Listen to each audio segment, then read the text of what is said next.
ಇವತ್ತು ಸಂಜೆ ಏನು Ballari rural police station limits ಅಲ್ಲಿರುವಂತಹ ಒಂದು G² ಅನ್ನೋ ಒಂದು ಲೇಔಟ್ ಏನಿದೆ, ಅಲ್ಲಿದ್ದಂತಹ ಜನಾರ್ದನ್ ರೆಡ್ಡಿ ಅವರಿಗೆ ಸಂಬಂಧಿಸಿದಂತಹ ಒಂದು ಮಾಡೆಲ್ ಹೌಸ್ ಅಂತ ಏನು ಹೇಳ್ತಾ ಇದ್ದಾರೆ, ಅಲ್ಲಿ ಬೆಂಕಿ ಬಿದ್ದಿರುವಂತಹ ಘಟನೆ ನಡೆದಿದೆ.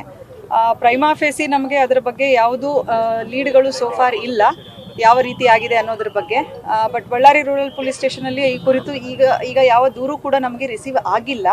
ದೂರು ರಿಸೀವ್ ಆದ ತಕ್ಷಣ ನಾವು ಅಕಾರ್ಡಿಂಗ್ಲಿ ಯಾವ ಸೆಕ್ಷನ್ಸ್ ಬರುತ್ತೆ ನೋಡಿಕೊಂಡು ಕಂಪ್ಲೇಂಟ್ FIR ರಿಜಿಸ್ಟರ್ ಮಾಡ್ಕೊಳ್ಳುವಂಥದ್ದು ಮಾಡ್ತೇವೆ. ಇನ್ವೆಸ್ಟಿಗೇಷನ್ ಕಂಟಿನ್ಯೂ ಆಗುತ್ತೆ. ಮತ್ತು ಈಗಾಗಲೇ ನಮ್ಮ ಸೋಕೋ ಟೀಮು ಮತ್ತು ಫೈರ್ ಡಿಪಾರ್ಟ್ಮೆಂಟಿಂದ ಒಂದು ಸರ್ಟಿಫಿಕೇಷನ್ ತೊಗೊಳೋದ್ರ ಬಗ್ಗೆ ಕೂಡ ನಾವು ಟೀಮನ್ನು ಕರೆಸ್ಕೊಂಡಿರುವಂಥದ್ದಿದೆ. ಅವರು ಪ್ರಿಲಿಮಿನರಿ ಅನಾಲಿಸಿಸ್ ಮಾಡಿದ್ದಾರೆ. ಫರ್ದರ್ ಈಗ ಕತ್ಲಿದ್ದರಿಂದ ನಮಗೆ ಇನ್ನೂ ಇನ್ ಡೆಪ್ತ್ ಅನಾಲಿಸಿಸ್ ಆಗಿಲ್ಲ. ನಾಳೆ ಬೆಳಗ್ಗೆ ಮತ್ತೆ ಸೋಕೋ ಟೀಮು ಫೈರ್ ಟೀಮು ಹೋಗಿ ನಮ್ಮ ಇನ್ವೆಸ್ಟಿಗೇಟಿವ್ ಟೀಮ್ ಕೂಡ ಇದ್ದು ನಾವು ಆ ಸ್ಪಾಟನ್ನು ಸರಿಯಾಗಿ ಪರಿಶೀಲಿಸ್ತೇವೆ. ಮತ್ತು ಈಗ ಅವ್ರೇನು ನಮಗೆ ಲೀಡ್ ಕೊಡ್ತಾ ಇದ್ದಾರೆ, ಕೆಲವರು ಇದ್ದರು ಮಿಸ್ಕ್ರಿಯೆಂಟ್ಸ್ ಅಂತ ಹೇಳಿ, ಅದನ್ನು ನಾವು ಸೀರಿಯಸ್ ಆಗಿ ತೊಗೊಂಡು ಆ ಆ್ಯಂಗಲಲ್ಲಿ ಟೆಕ್ನಿಕಲ್ ಅನಾಲಿಸಿಸ್ ಮಾಡಿಕೊಂಡು ಕ್ರೈಮ್ ಟೀಮ್ಗಳು ಕೆಲಸ ಮಾಡ್ತಾ ಇದ್ದೇವೆ. ಇದನ್ನು ನಾವು ಸೂಕ್ತವಾಗಿ ತನಿಖೆ ಮಾಡ್ತೇವೆ.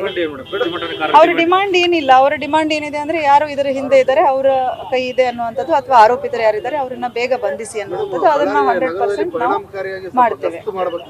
ಎಸ್, ಗಸ್ತು ಮಾಡೋದ್ರ ಬಗ್ಗೆ ನಾವು ಗಮನ ಕೊಡ್ತಾ ಇದ್ದೇವೆ. ಓಕೆ.